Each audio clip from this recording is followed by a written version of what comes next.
So, hi everybody. I thought I'd give you guys a follow up on filing a complaint. As I mentioned in the opening video for the month, I had a company that threatened to sue me. Basically, it was a lot of empty threats. But I did file some complaints, excuse me, and I realized that there are some other things you can do. This company that threatened to sue was, or is, shall we say, because they are still in existence, a marketing company.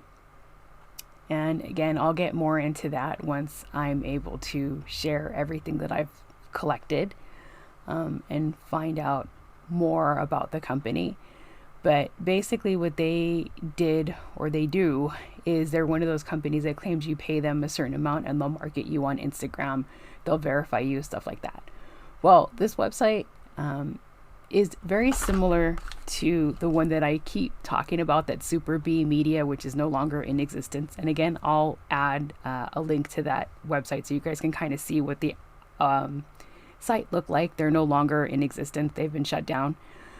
But basically, again, it's one of those companies that claims that they market prominent brands. So, before I go off on a long ramble tangent, let's get to my point at hand. So I will be right back. After filing a complaint, there is a waiting process depending on exactly where you complain to, be it the Better Business Bureau, the FTC. I forgot to mention that the FBI also has options that you can complain to as well. They're called IC3, and I'll try to find that link for you and I'll add it in the description below. But depending on wherever you complain to, there will be a time where you'll have to wait for a response. I did file a complaint with a review website called Trustpilot, and the company struck back at me and sent me a whole angry email. So you may have to deal with things like that depending on what your complaint is.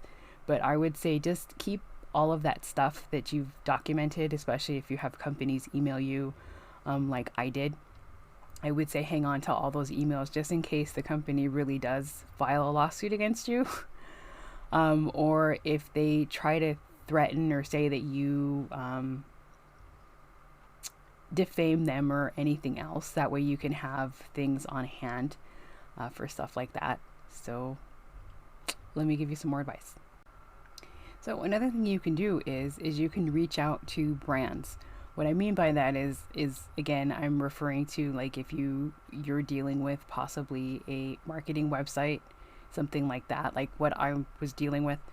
What you can do is, what I did was I went to the marketing website, I screenshot the information from the brands that were listed there because they were claiming that they marketed some prominent and well-known makeup brands. So I screenshot those 3 items and I reached out to each brand individually. You can reach out to them via social media if they have that option. That's what I did. One brand from social media directed me to their customer service department, so I did. I do like that some of the websites do allow you to add screenshots, so you can show your screenshot or share your screenshot with them so they can have that proof. What I did was basically I let them know that I happened upon their photos on X website, and I listed the URL of the website and told them that I thought that they could possibly be using the makeup brand's photos without permission. I have had 2 of the companies reply back, and they did send the information to their marketing or one of the companies used the term their team, so I'm assuming they're whoever handles their marketing. I was very happy that they did reply back.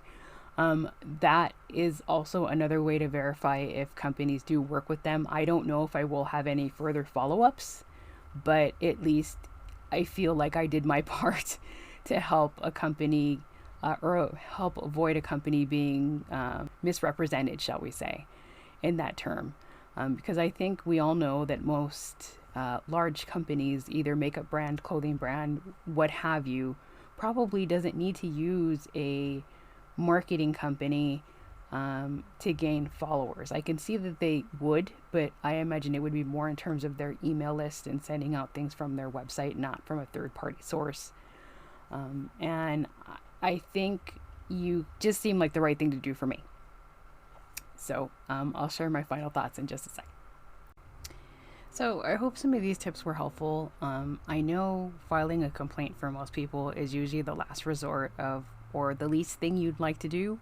But even if you do these steps after filing a complaint for whatever the issue might be, either be a marketing issue like what I was dealing with or something else, at least you can still have other options to touch base in terms of if the company really is holding up their end of the bargain, or if you're at your wit's end hoping to find other solutions.